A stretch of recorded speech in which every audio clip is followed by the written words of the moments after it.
Y como Moisés levantó la serpiente en el desierto, así es necesario que el Hijo del Hombre sea levantado.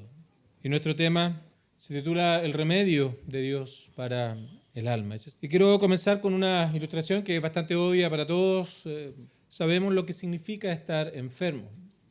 Y cuando una persona descubre que tiene una enfermedad grave, una de las primeras cosas que quiere saber es si para esta enfermedad existe un remedio. Y es a partir de esta ilustración que nosotros ahora podemos tomar esto y traerlo a un plano espiritual. Porque también hay una situación en la vida de cada persona que es peor que cualquier cosa que pueda atacar el cuerpo.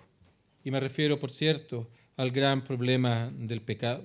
Esta corrupción del ser del hombre ahora se manifiesta en acciones, en actuar, en pensar. Y la pregunta que debe surgir es si existe algún remedio para el pecado. Si hay solución a este gran problema del hombre. Y las palabras de nuestro Señor aquí están citando un relato del Antiguo Testamento, al cual quiero invitarle, el número 21, que fue nuestra segunda lectura, donde se nos da una respuesta clara con respecto a esta pregunta, si existe remedio para el pecado. Juan dice como Moisés está haciendo un paralelo, de la misma manera ahora, que en términos temporales, en números, Moisés levantó una serpiente. Ahora el Señor, en un sentido espiritual, dice que allí se ilustra que es necesario que el Hijo del Hombre sea levantado. Así que lo que está narrándose aquí en Números 21 está apuntando directamente a Cristo, a lo que el Señor logró en la cruz del Calvario. Ya había pasado tiempo, Israel estaba peregrinando hacia Canaán, ya había sido libertado de estar bajo el yugo de los egipcios. Y en el libro de Éxodo se nos muestra cómo el Señor los libró de aquella esclavitud. Habían sido guiados luego en el desierto por una nube durante el día para poder protegerse del sol abrasador. Y durante las noches frías en un desierto, una nube de fuego les mantenía abrigados. Vemos que en un momento también el Señor dio una provisión. Cada mañana, durante 6 días de la semana, se despertaban e iban a encontrar maná. Era un pan que venía del cielo que Dios enviaba para que ellos pudieran alimentarse, para que ellos pudieran sostener su cuerpo. Así que es evidente que ellos habían sido testigos y habían experimentado la protección de Dios, la guía de Dios. Él los sostenía en todo esto que había ocurrido. ¿Y qué esperamos de una situación como esta? Esperamos una persona que tenga agradecimiento, pero que hallamos en el pueblo de Israel. En lugar de gratitud, hallamos queja, hallamos murmuración. ¿Por qué nos hiciste subir de Egipto para que muramos en este desierto? Pues no hay pan ni agua, y nuestra alma tiene fastidio de este pan tan liviano. Pero lo que hace la ingratitud, es el descontento, es precisamente mirar las cosas como si no se tuvieran. Ese pan que Dios enviaba de manera milagrosa, ahora para ellos era causa de desprecio a Dios. Y es aquí entonces que se revela algo muy profundo acerca del corazón humano. El problema es, insisto, no que Dios no sea bueno, sino que el hombre desprecia la bondad de Dios. Romanos 1, habiendo conocido a Dios, no le glorificaron como a Dios, ni le dieron gracias. Y todo esto lo podemos resumir en estas simples palabras. Se inclina a querer vivir sin Dios.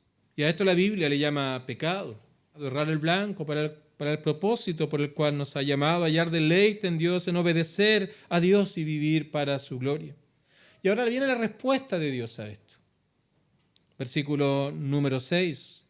Después de la murmuración del pueblo, después de la queja, de la ingratitud, y Jehová envió entre el pueblo serpientes ardientes. Muchas personas habían muerto a causa de estas serpientes ardientes que Dios había enviado en respuesta a la murmuración, a la ingratitud y a la queja del pueblo hacia nuestro Dios.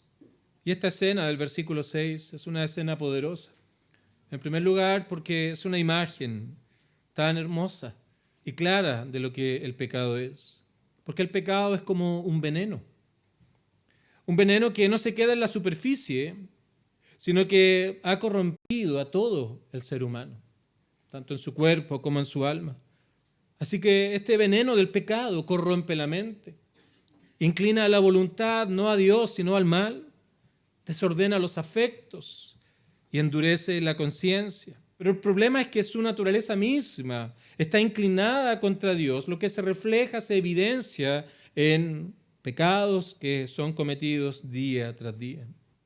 Pero también algo que nos habla acerca de que el pecado es primariamente contra Dios. Ellos murmuraron contra Dios y contra Moisés. El pecado es primariamente hecho en contra de Dios. Así que esta escena de la imagen del pecado, por otro lado, también es una escena muy poderosa del juicio de Dios en contra del pecado. Romanos nos enseña que la paga del pecado es muerte. Y aquí vemos precisamente ilustrada esta realidad. Dios debe juzgar el pecado. Y aquí vemos a Dios castigando con la muerte, como ilustración de las consecuencias ahora del pecado. Esta es la triple muerte que nos muestra la palabra del Señor. En primer lugar, el hombre muere físicamente, que hay una segunda muerte, que es la muerte espiritual, que producto del pecado, el hombre está separado de Dios. Pero también hay una tercera muerte, un tercer aspecto de la muerte, que es la muerte eterna, que es la separación eterna con Dios. Así que estas son las terribles consecuencias del pecado, y eso es lo que se presenta ahí en el versículo número 6. Y esto trae como consecuencia, en tercer lugar, que el hombre no puede salvarse a sí mismo.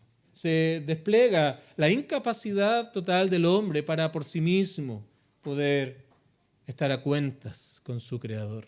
El pecado no es una mancha superficial, es una corrupción profunda del alma, es una corrupción profunda de todo el ser del hombre. Por tanto, el hombre no hay nada que pueda hacer para poder estar a cuentas con Dios. Y aquí entonces nos preguntamos ahora, ¿cómo y dónde es que el hombre puede hallar solución a este problema del pecado? Y es aquí donde está la esperanza que trae el Evangelio. En esta historia en Números se nos muestra que el Señor proveyó un remedio. En el versículo 7, el pueblo vino a Moisés y vinieron reconociendo principalmente tres cosas: que pecaron contra Dios, la culpa por aquel pecado, la responsabilidad que caía en ellos. Vinieron pidiendo misericordia. Y aquí vemos un hermoso carácter del Señor. Vemos la santidad, que Él no puede tolerar el pecado.